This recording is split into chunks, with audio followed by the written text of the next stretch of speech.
It's not every day I get to introduce my boss, or one of my bosses anyway. Josh Briscoe is a hospice and palliative medicine physician. He did training in both medicine and psychiatry at Duke and then in palliative medicine.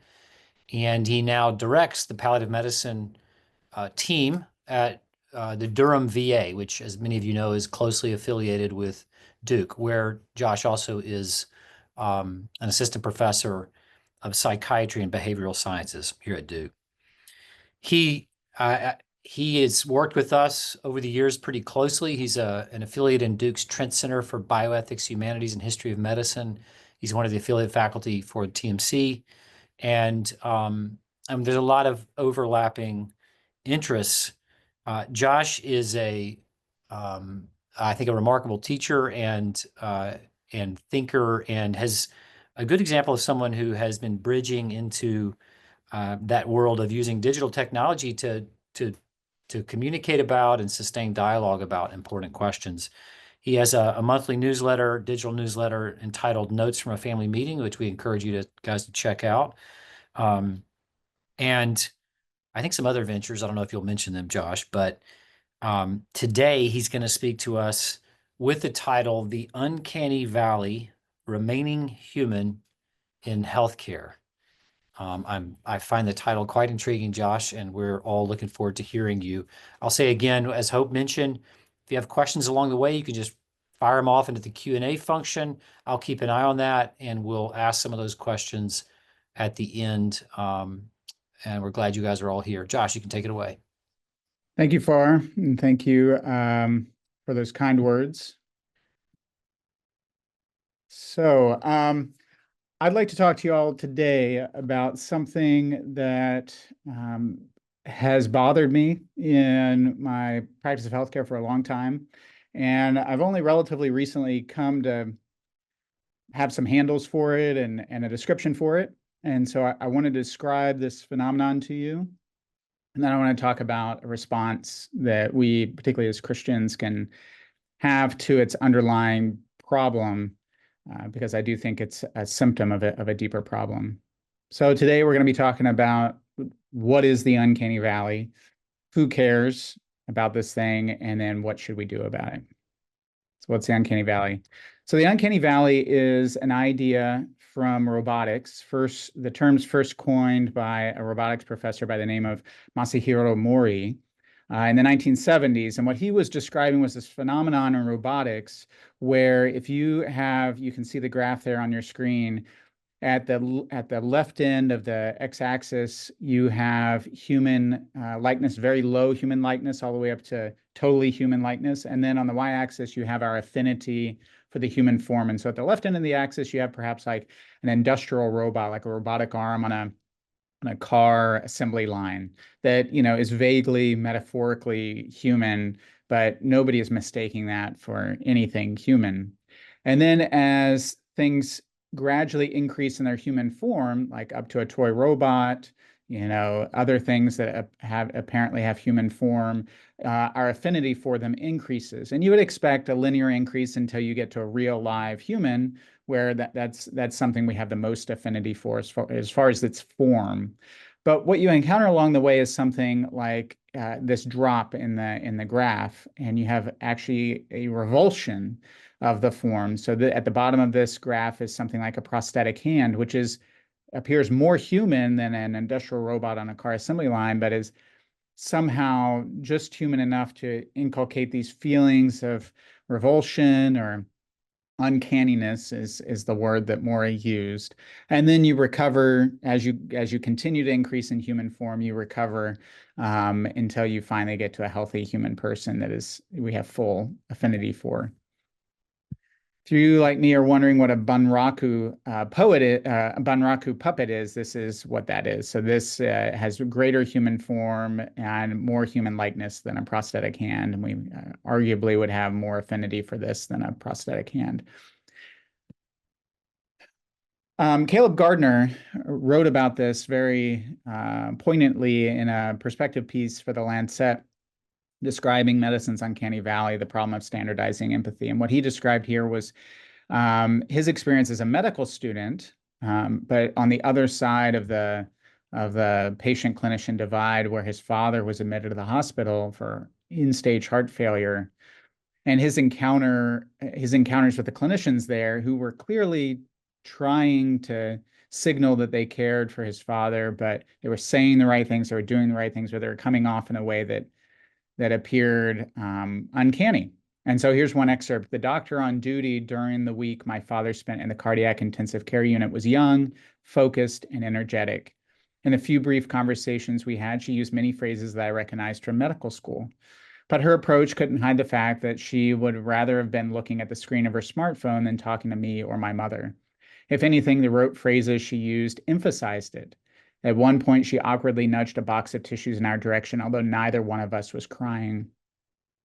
And so what Gardner does is he turns this uncanny idea on its head. Rather than our struggle to identify a robot as a human, now we struggle to identify a human as a human. Humans are behaving in robotic ways, checking off the right actions on a mental checklist, saying the right things, doing the right things, but clearly not from a place of authenticity and demonstrating that actually they are doing this for some other efficient purpose. Which brings us to our next question then, like, where did this come from? Like, why is it this way? Because I've certainly encountered it in my own practice. Like, as I was going through training, I struggled with this. I would be in a room trying to talk to a family who were struggling with terrible, terrible news about their loved one's health, but I've got 10,000 things on my mind. I know I'm supposed to say things like, this is so hard for you, or I can't imagine what this is like. So I'm going to check those things off my list. Maybe I should go and find some tissues because they're going to cry, these sorts of things. But I'm not present to them. So what gets in the way? So I think there are at least two etiologies for the symptom of the uncanny valley. One is the inexperience of the clinician, and the other is this technical mindset, which I'll describe here momentarily. So in terms of inexperience, if you think about having a conversation with somebody who is struggling with a major decision about their health, if you're a novice and having those types of conversations, you're going to struggle to balance attention, being emotionally attuned to this person's needs, moral awareness of the ethical landscape of what's going on, other clinical tasks like taking a history, forming a differential diagnosis, budgeting time. You're thinking about other patient needs, your pager's going off. You're going to struggle to balance all of that. And the novice in doing this, you're going to dedicate your working memory to one unfamiliar task at a time. So maybe you're just trying to figure out how to take a history, or maybe you're just trying to figure out, what is the goal for this whole hospitalization or this whole clinic visit. And therefore, it's going to take energy and effort to shift your attention among all these different aspects. And not only that, but integrate them. And not only that, but on the fly. So when clinicians and particularly novices attempt to do this, that can induce the sensation of the uncanny valley, because expressions of humanity or expressions of care, empathy, compassion, these sorts of things are just on the list among many, many other things. It might not even be at the top of the list, but they know they're supposed to check it off at some time. And so it will feel like, it will be received as if the clinician is just checking the box on this. And they don't really care. They're not really attuned. It's just something they're supposed to be doing. Diving a little bit more deeply into this, I think it's helpful to think about how novices in any field, but particularly medicine, learn. And there's big domains when we think about learning. One is habit formation. So when we go to take something from our working memory, we're actively working with something, we're learning something, we need to offload that into long-term memory so that our working memory is free to engage with the next novel thing. If we have no long-term memory and we just have working memory, then we're always going to have to constantly be relearning things. We're never going to have any habits. We're never going to be able to actually move effectively through, in this case, a clinical encounter. And so it's a major challenge to figure out how to form habits, what habits to form. But once we form habits, once we have some habits, then we can dedicate important material, but things that are generally routine into habits. And then our working memory is free to engage with agility and creativity with whatever novel dilemma we're facing. We also need practice. So we need to practice things in order to actually encode them into long-term memory. Practice resists forgetfulness, so it's going to take repeated engagements with new material to actually encode it into long-term memory, whether or not you're actually forming a habit. You also need time and space to reflect on what you're doing. So reflecting on your practice, that helps develop connections between new learning and what you already know. And this is also a major gap between experts and novices. The gap between experts and novices isn't just at the level of pure quantity of content. It's also how experts have connected up what they already know. So experts are more than just encyclopedias or libraries of information. They have all these connections within their knowledge. And so an expert encounters a novel dilemma, it's activating all these other areas, all these other categories that might exist in the mind of the novice, but they're not connected up in that way. And then finally, we need social engagement. We need a culture of learning and even a culture of error where mistakes are expected, which sets expectations for what trainees can expect from the learner-educator relationship. So you need social engagement. So in order to learn, you need habit formation, practice, reflection, and social engagement. This is a lot. This is a lot for a clinical trainee to manage. And so you can imagine then, as they're doing this, patients and family members are going to receive that as this person. Do they really care about me? Are they really empathizing with my plight? It's going to feel that way, and it's going to induce the uncanny valley in the patient or the family. There is another cause, I think, of the uncanny valley, and it's this technical mindset. Jack Houlihan, writing in Academic Medicine, observed that medical training can form a professional identity that might be at odds with the espoused values of the profession. So if the medical profession is all about a compassionate and wise response to somebody in need and helping them restore and sustain their health, and their values like compassion and wisdom and courage and steadfastness, these humility, these sorts of things. Houlihan noted that somehow, somewhere in medical training, a different type of professional identity can be formed. So rather than becoming compassionate and reflective, trainees become unreflective, embittered, burnt out.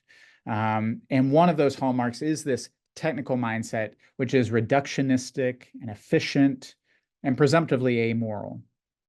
So how is this technical mindset reductionistic? C.T. Nguyen is a philosopher, and he wrote a really fascinating study looking at games. Why across history, across cultures, do humans have such an affinity for games? And, sometimes, true to philosopher form, sometimes they look at something fun or funny and kind of take the fun or funniness out of it by overanalyzing it. But I think his study is really helpful in asking this question: what do games do? And he argues that games provide value clarity.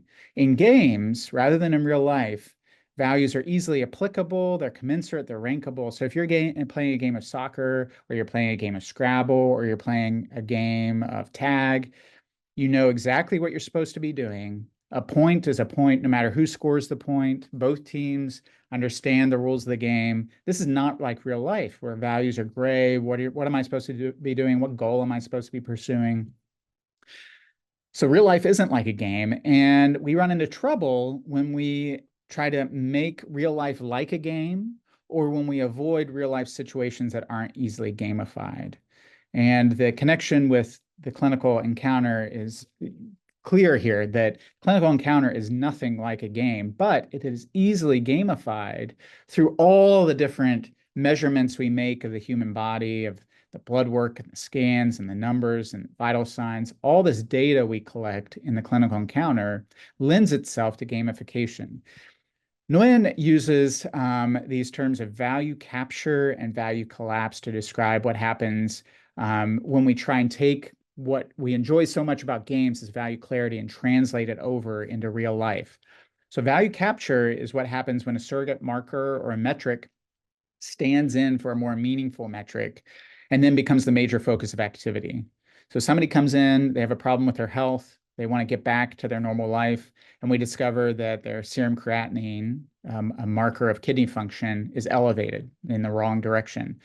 And so all the focus is about restoring creatinine, and the whole person, the patient themselves, is lost in the shuffle of chasing after that number. And somebody who's hospitalized, that problem is just exacerbated across many numbers and many surrogate markers. And then value collapse happens. So this is when we substitute explicit metrics for more nuanced qualitative values, and it results in the loss of that nuance. And so this behooves large bureaucracies like a health system, because it's hard to carry around something like a patient's story with all that idiosyncratic detail. Bureaucracies and healthcare bureaucracies, clinical medicine, research, handle quantitative data a lot more easily.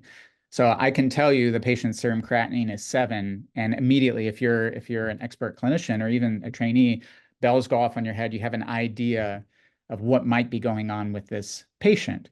But then I might tell you a fuller story of what's going on with that person, and suddenly all that nuance that was lost when we distilled it down to that creatinine of being 7 comes to the fore.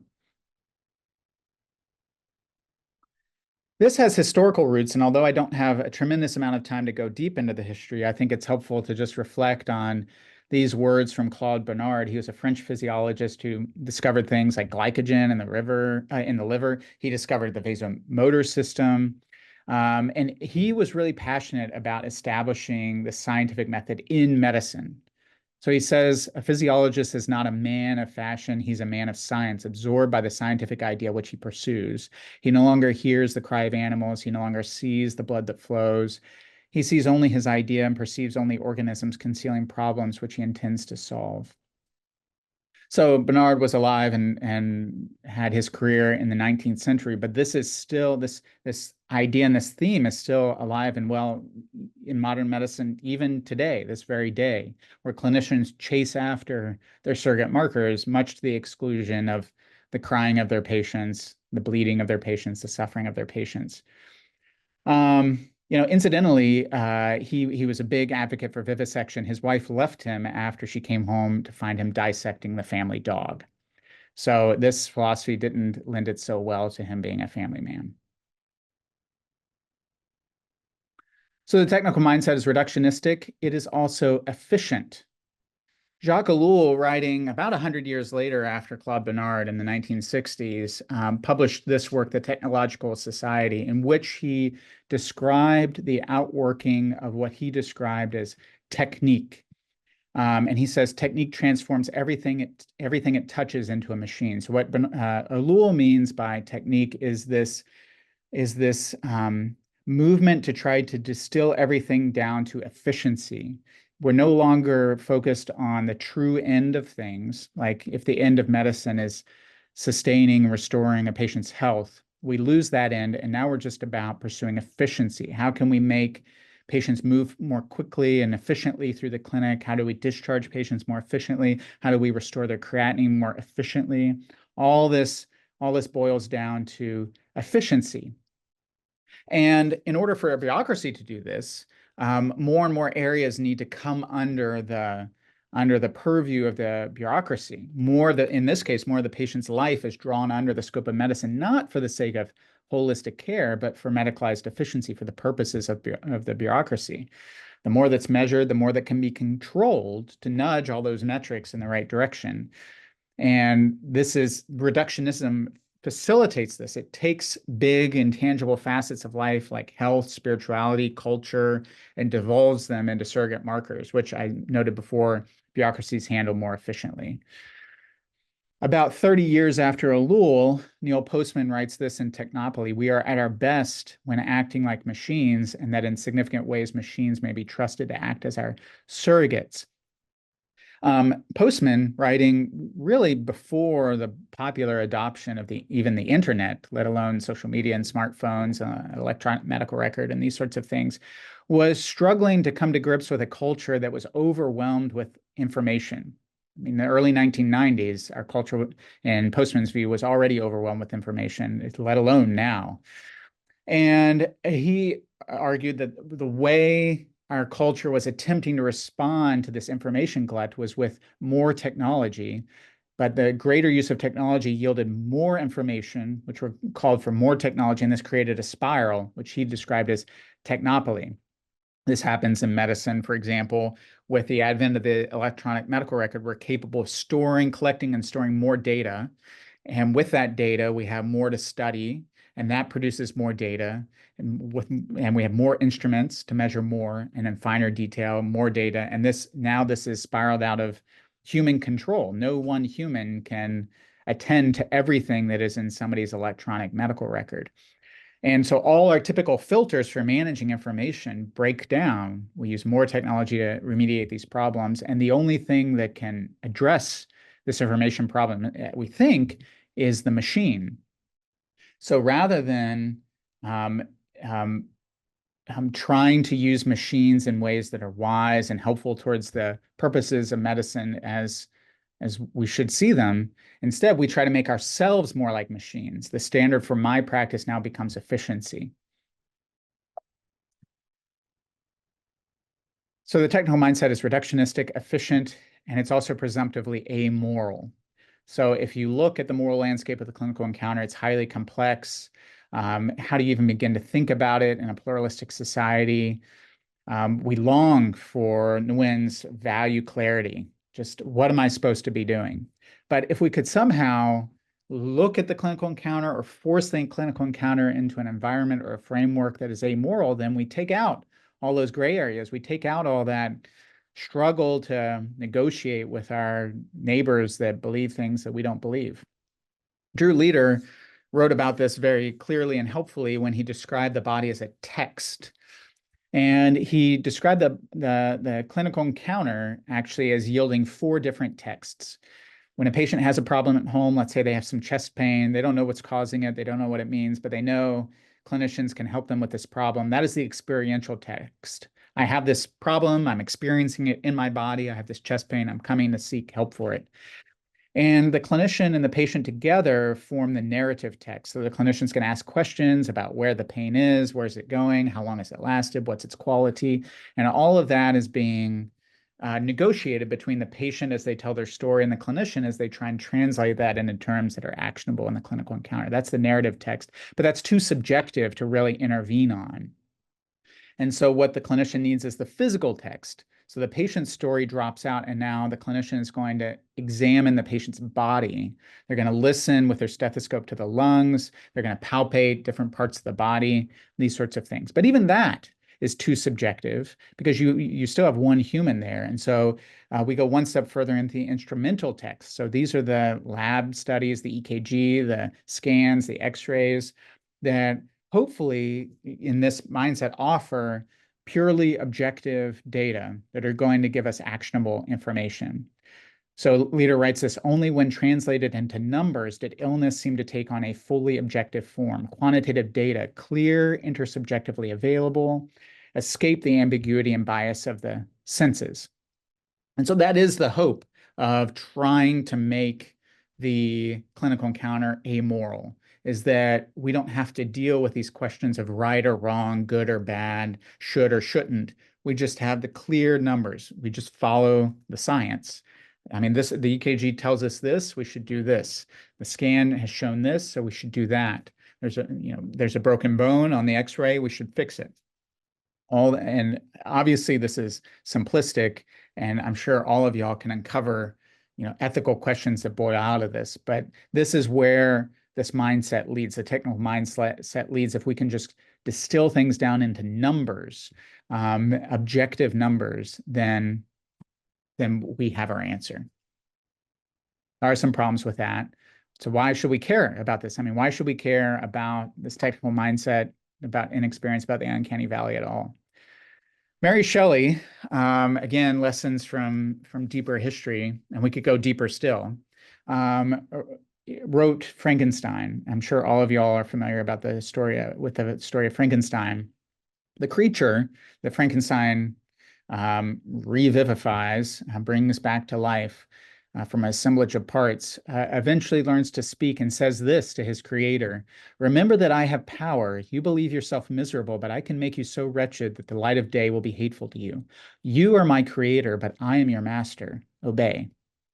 And I'm sure, some clinicians might feel this way about the electronic medical record, for example, or their inbox, their electronic inboxes. Patients send them messages online, that somehow things have gotten turned around, and the technology that is meant to serve us, serve the clinicians and the patients in the clinical encounter in the pursuit of the patient's health, somehow now we're serving the machines. We're checking boxes.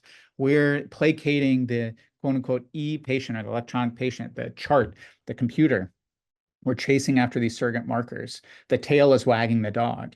These lessons have been embedded in fiction and nonfiction throughout history, and the lessons remain the same. We can that our power, our quest for power, can somehow twist back on us and cause us great problems. And Postman observed that one of our hopes is we can use more technology to remediate that problem, but that technology itself is also enslaving. And so what we try to do is defer to the individual. It's just the patient's decision. We should respect their autonomy. But Dan Callahan, founder of the Hastings Center, had concerns about that. He had concerns about our capacity as a liberal society, a small L liberal society, in addressing our struggle with technology and the enslaving potential of technology. He wrote this, that the greatest fear of liberal individualism is authoritarianism.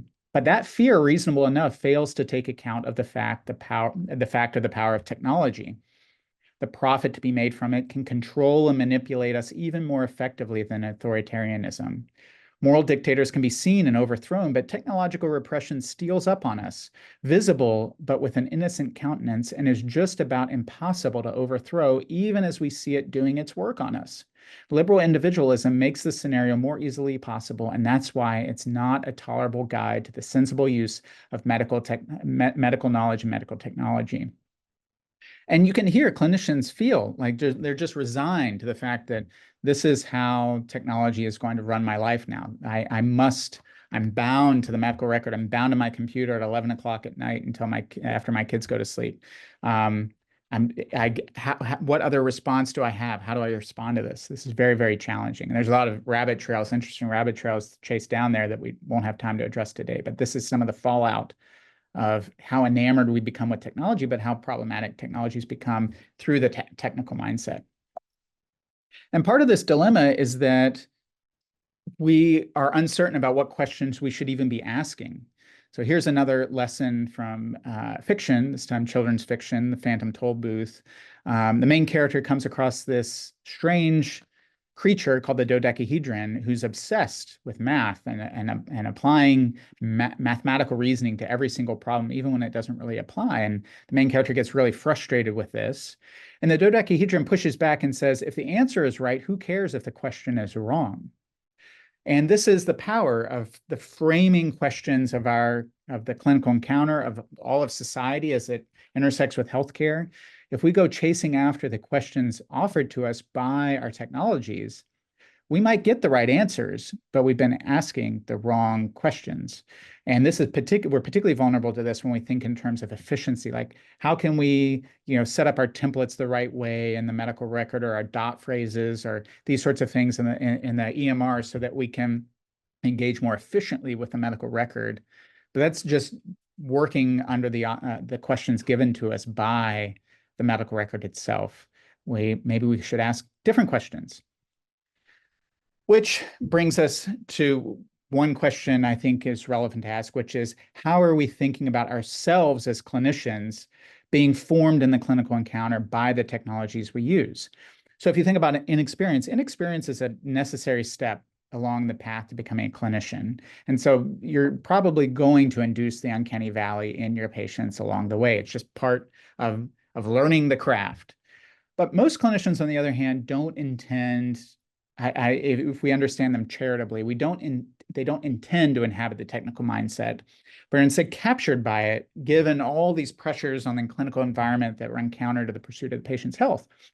I would argue that a virtue-based frame of moral development can respond to both these challenges. So for somebody who's inexperienced, it helps to orient education not toward knowledge acquisition for its own sake, which isn't the purpose of the clinical encounter, right? I'm not gathering this information just so I can know it. I hope to put that knowledge to use for the patient's good. But I want to, put that towards the purpose of restoring their health. This is a teleological, ends-focused orientation, and it requires these characteristics, these indwelling characteristics called virtues that make possible the pursuit of those ends. So it gives trainees something to be oriented toward. They're learning something, but learning for a purpose. For those captured or at risk of being captured by the technical mindset, this frame of moral development, thinking about virtues, helps to enliven and humanize their practice of medicine by orienting it towards something more meaningful than efficiency for its own sake. Because I've read a lot of applications for medical school and residency, and nobody says, I want to be a doctor so I can be efficient. And I doubt anybody wants to be a nurse or a physical therapist or a social worker just so they can be efficient. They go into healthcare to help people. And that virtue-based frame can help clinicians attend to the moral landscape that is there in the clinical encounter. It can help them sustain presence amidst distraction and care well for their patients and their colleagues and themselves. It also acknowledges that clinicians themselves are part of the healing process in the clinical encounter. We aren't machines, we're humans.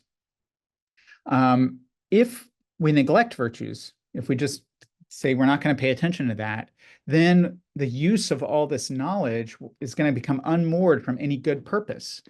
And that's what happens in value collapse. That's what Nguyen was describing. Over-reliance on techniques, tools without an appreciation for their purposes will inculcate this technical professional identity that's really ill-suited to the holistic and humane practice of medicine. So that's a lot of abstract terms, like how do we actually think about this? Shannon Valor is a philosopher who studied three big traditions to try and figure out how virtues and virtue ethics might help us when we think about engagement with technology, not just medical technology. She really had more in mind like popular technology like social media, smartphones, these sorts of things, but applies just as well to medical technology. And she studied Aristotelian, Confucian, and Buddhist traditions. But as we think about this, you'll see that really this can pull in any tradition, including the Christian tradition. And I find this really helps put handles when we talk about moral development, which is a really big, abstract framing. What are we actually talking about? Like, if I go to teach a medical student or a resident or a fellow something about virtues and medicine, like they're going to look at me and say, well, how is this going to impact the next patient I see? Or what am I supposed to do the next time I see a patient? And so she studied these three traditions and described moral development using these 7 facets.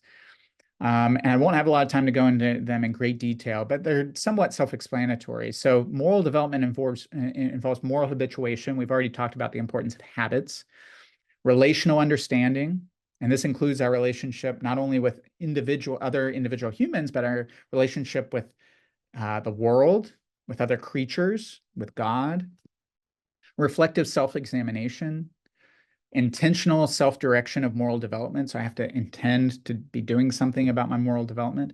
Perceptual attention to moral salience. I need to actually be paying attention. And also I need to avoid or figure out some way to mitigate distraction. Prudential judgment. So this is often what people think about when they think about quote unquote ethics or clinical ethics. They think about the meat, like what is the decision? This is a conflict. This is a point of decision. But using Valor's framework, really, this is only one part of a larger way of thinking about the moral landscape in medicine and clinicians' moral development. So prudential judgment, and then appropriate extension of moral concern. So what are the things that fall within the boundaries of healthcare in this case? And what are the things that fall outside the boundaries of healthcare? What are the things that fall within the boundaries of this individual clinical encounter? And what are the things that fall outside the boundaries? Because if you view as everything, everywhere, all at once as falling within the purview of your job as a physician, for example, you're probably going to burn yourself out, and you're probably going to use your tools in some unwise ways. So Valor says that technologies invite or afford specific patterns of thought, behavior, and valuing. They open up new possibilities for human action and foreclose or obscure others. And so this seven-faceted framework is really helpful in thinking about how do we engage with medical technologies. And so I want to now shift, with this in mind, I want to shift about, well, what does the Christian story tell us about how to think about the clinical encounter? How do we think about developing habits, our relational understanding, our understanding of ourselves in relationship with human others, with God, with Jesus? How do we think about our own development? How do we go through all these facets, but as Christians?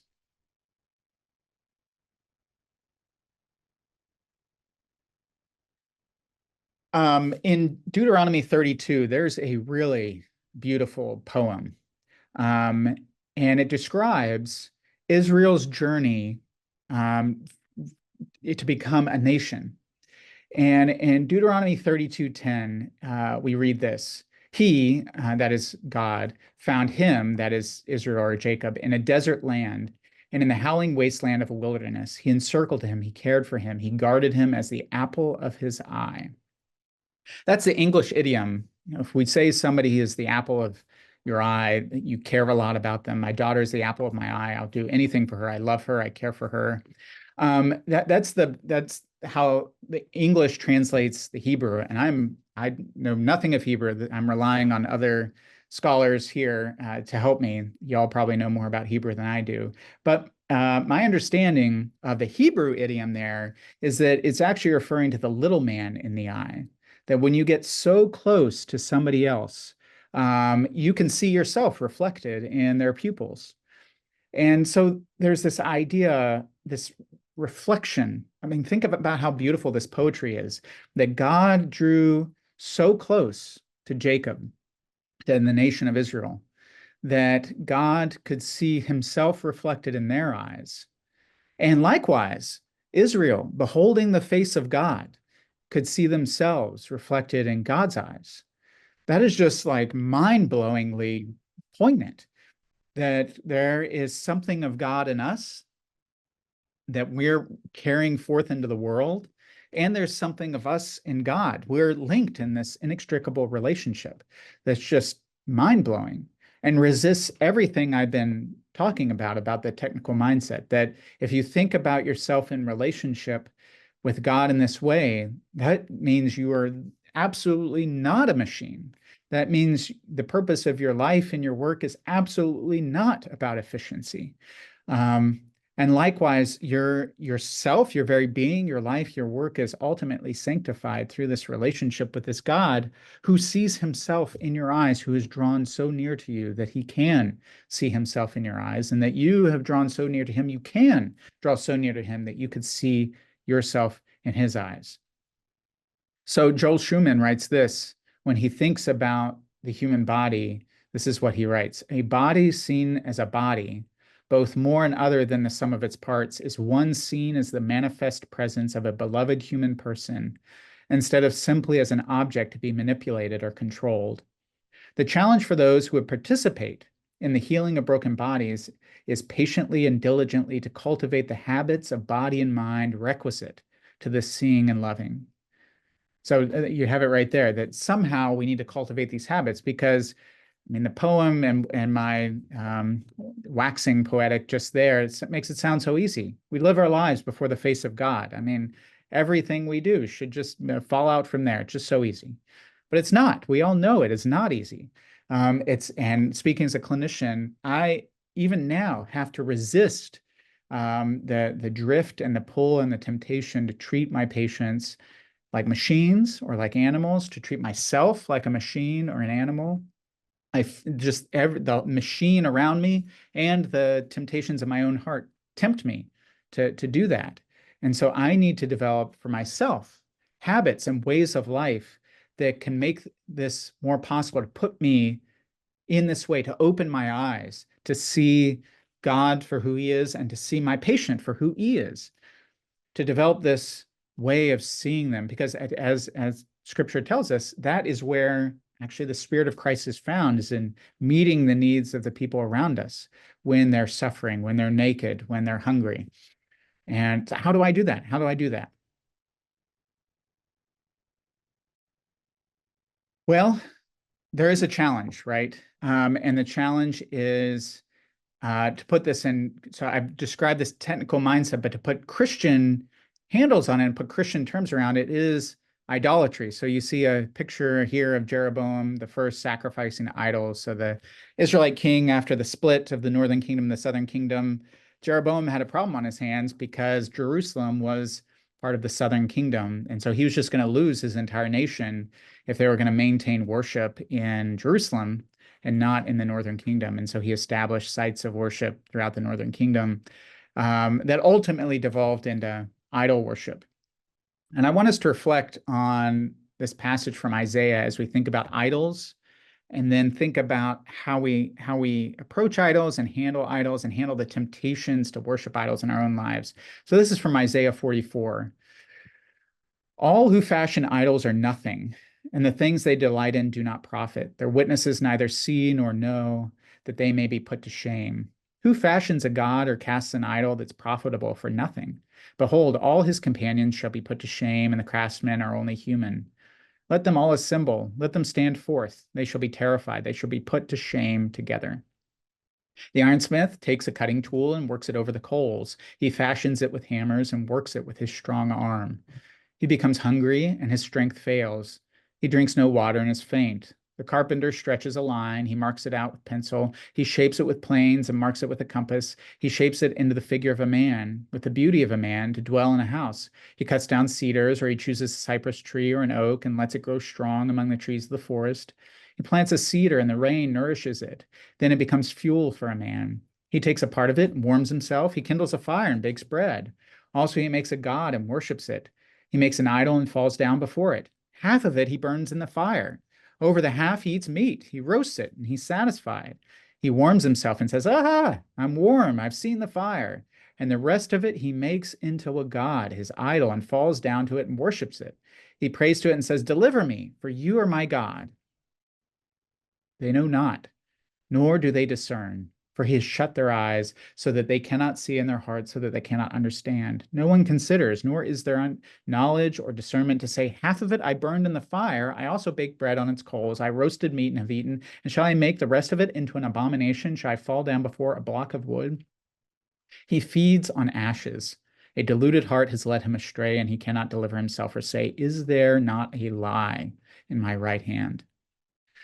So this passage, which I quoted at length, is just a profound reflection on our relationship with the idols in our lives, whether we're earnestly worshiping them in the way Jeroboam worshiped idols so long ago, or whether we're just depending on them for our identity, for meaning in our lives, for salvation from the tyranny of time or from the tyranny of death, from the tyranny of suffering, from the tyranny of illness, from the tyranny of and the limits of the human form of depending and becoming frail.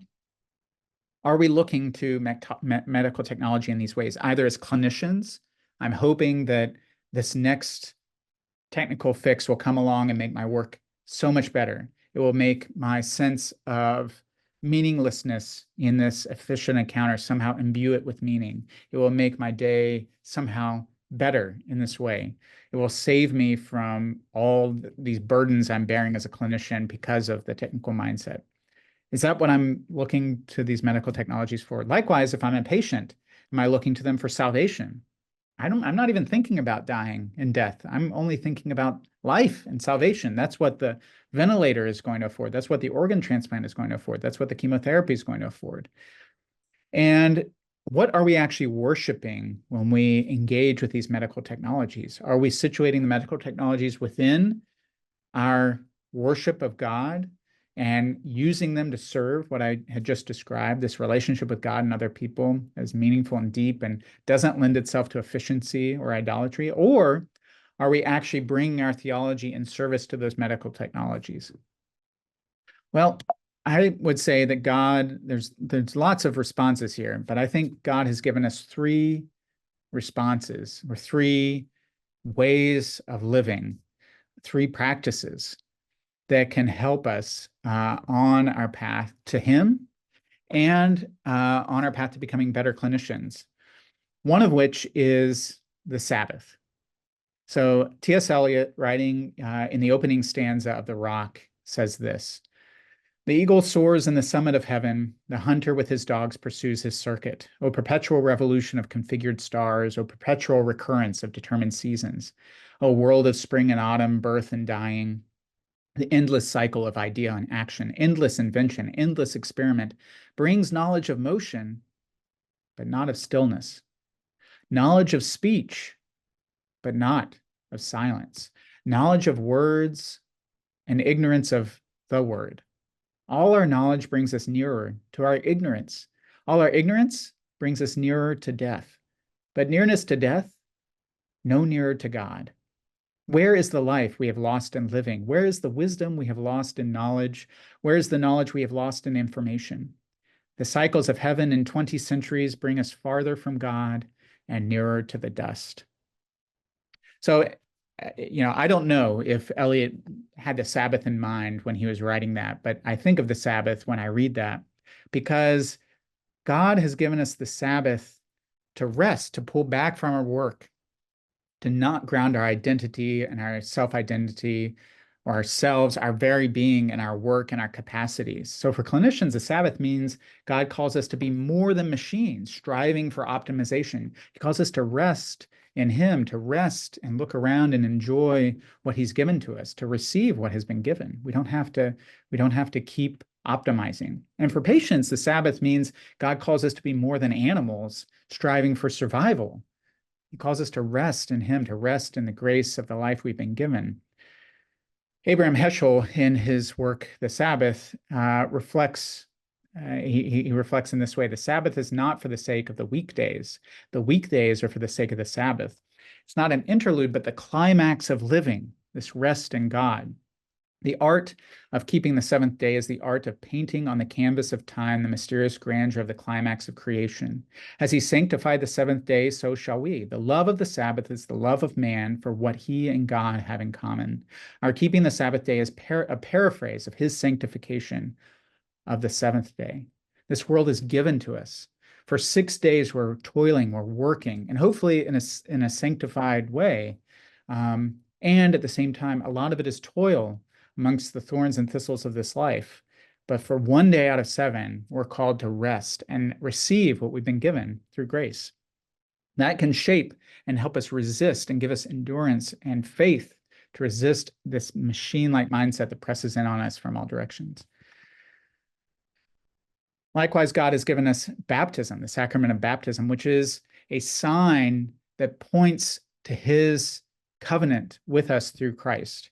And it is a seal that's setting us apart for His good purposes for our life and His own glory.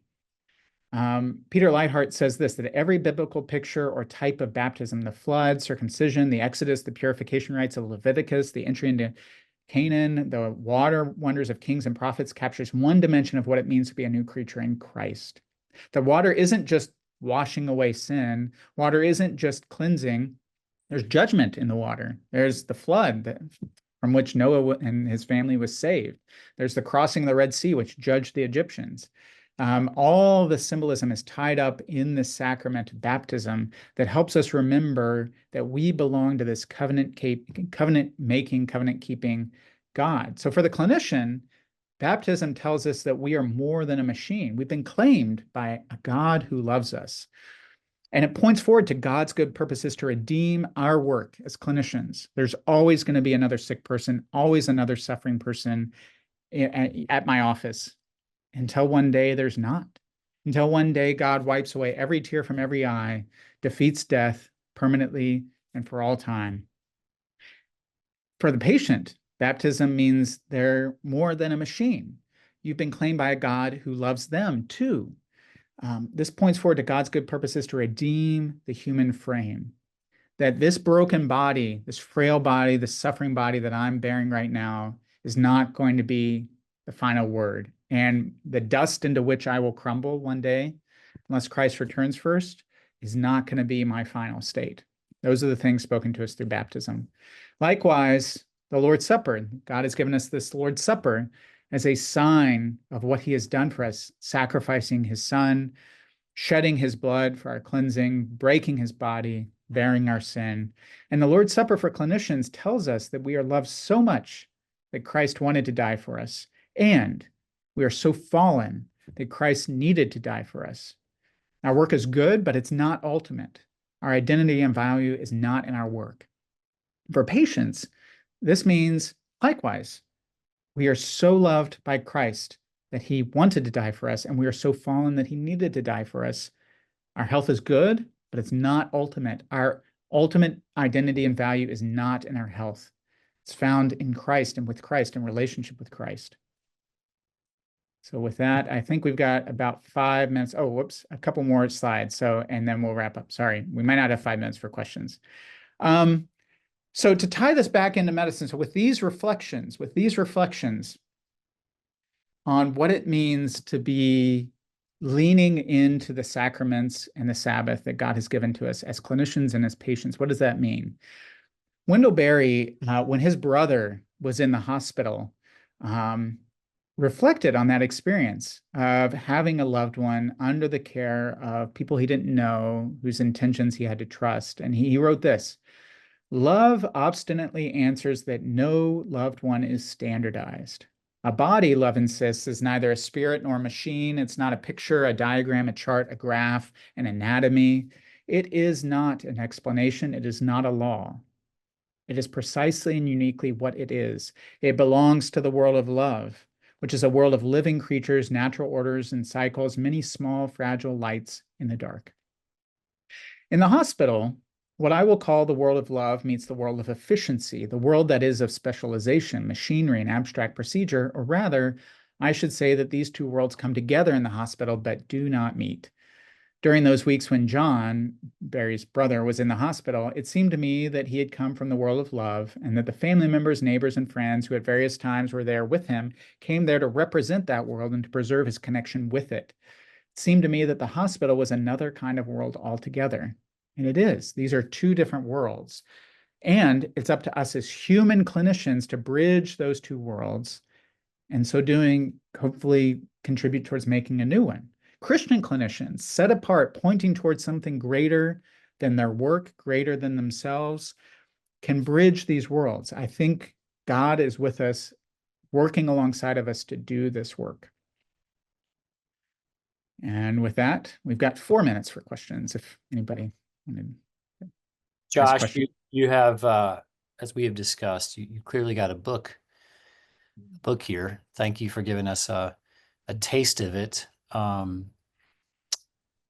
had a few questions come in. In the limited time, maybe you can try to answer these briefly. The first is, what do you make of AI?